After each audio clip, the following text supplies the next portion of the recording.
परमेश्वर के दैनिक वचन।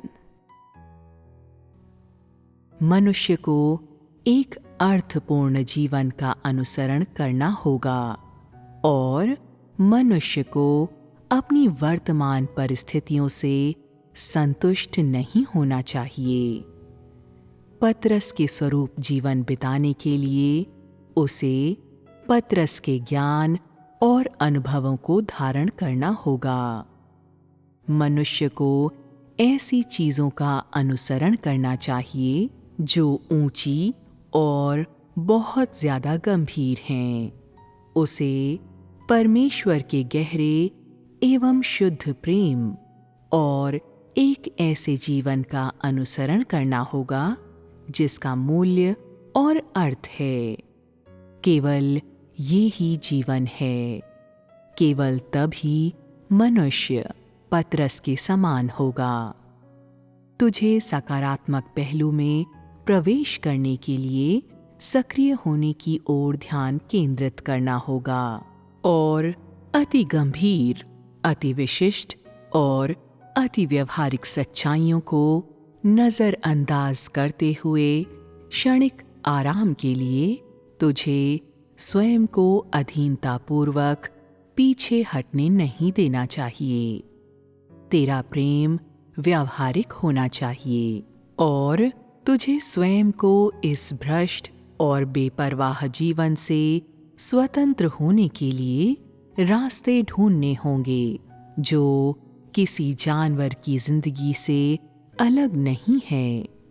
तुझे एक अर्थपूर्ण जीवन एवं एक ऐसा जीवन व्यतीत करना होगा जिसका मूल्य है और तुझे स्वयं को मूर्ख नहीं बनाना चाहिए या अपने जीवन के साथ खेले जाने वाले खिलौने की तरह व्यवहार नहीं करना चाहिए, क्योंकि हर किसी के लिए जो परमेश्वर से प्रेम करने की आकांक्षा करता है, कोई सत्य अप्राप्य नहीं है और कोई न्याय ऐसा नहीं है जिसके लिए वे खड़े नहीं हो सकते हैं।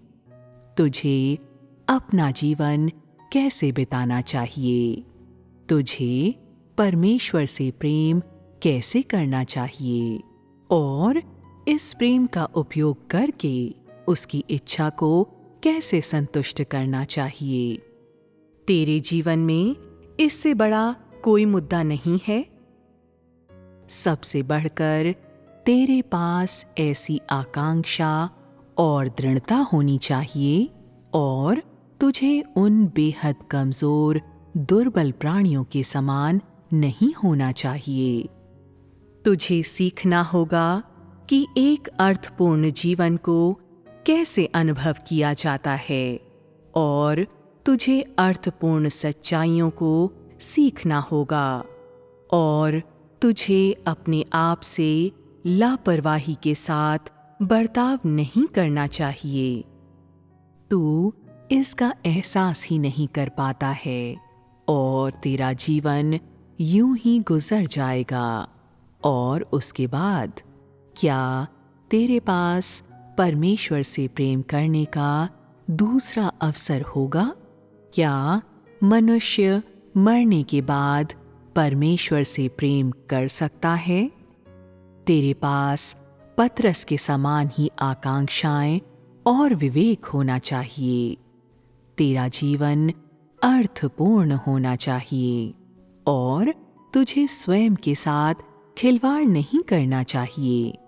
एक मनुष्य के रूप में और परमेश्वर का अनुसरण करने वाले एक व्यक्ति के रूप में तुझे इस योग्य होना होगा कि तू सावधानी से विचार कर सके कि तुझे अपने जीवन के साथ कैसा व्यवहार करना है, कि तुझे स्वयं को किस प्रकार परमेश्वर के सामने अर्पण करना चाहिए, कि तुझ में परमेश्वर के प्रति और अधिक अर्थपूर्ण विश्वास कैसे होना चाहिए।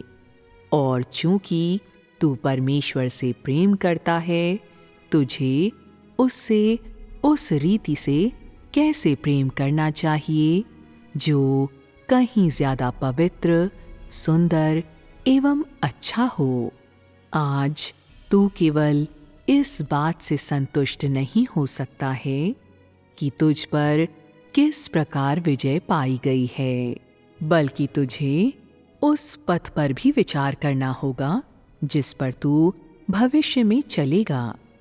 तेरे पास आकांक्षाएं और साहस अवश्य होना चाहिए जिससे तुझे सिद्ध बनाया जा सके, और तुझे हमेशा ये नहीं सोचना चाहिए कि तू असमर्थ है। क्या सत्य की भी अपनी पसंदीदा चीजें होती हैं?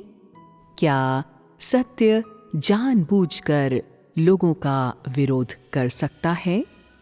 यदि तू सत्य के पीछे पीछे चलता है तो क्या ये तुझे अभिभूत कर सकता है?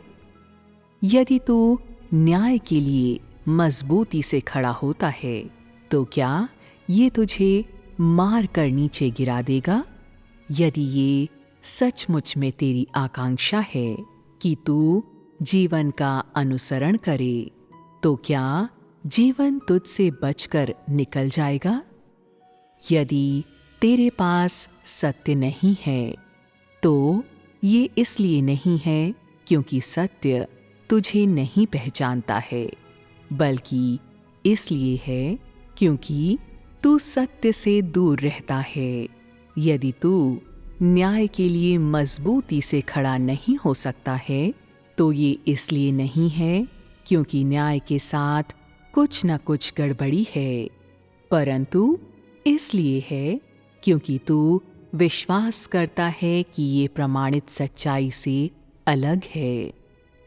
कई सालों तक जीवन का पीछा करते हुए भी यदि तूने जीवन प्राप्त नहीं किया है तो ये इसलिए नहीं है क्योंकि जीवन के पास तेरे लिए कोई सद्विचार नहीं है, परंतु इसलिए है क्योंकि तेरे पास जीवन के लिए कोई सद्विचार नहीं है और तूने जीवन को बाहर निकाल दिया है।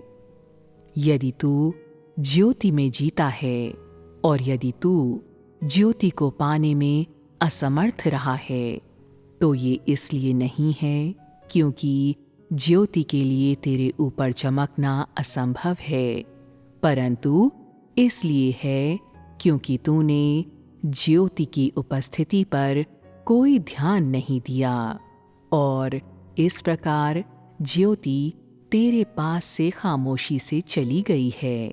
यदि तू अनुसरण नहीं करेगा तो केवल ये कहा जा सकता है कि तू फालतू कचरा है और तेरे जीवन में कोई साहस नहीं है और अंधकार की ताकतों को रोकने के लिए तेरे पास आत्मा नहीं है।